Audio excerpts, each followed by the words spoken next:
Here I have Samsung Galaxy A05, and today I'm going to show you how to enter safe mode on this device.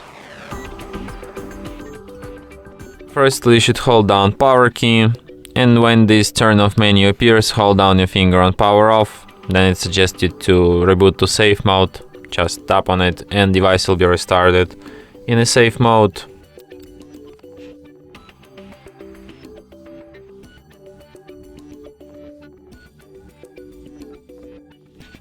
And as you can see, the sign here indicates safe mode. So when you're done using safe mode, to quit it, what you'll have to do is to just reboot your device, and it will be restarted in a normal mode.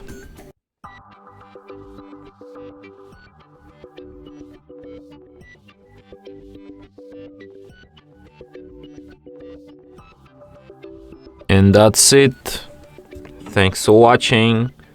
If you find this tutorial useful, don't forget to hit that like button and subscribe to our channel.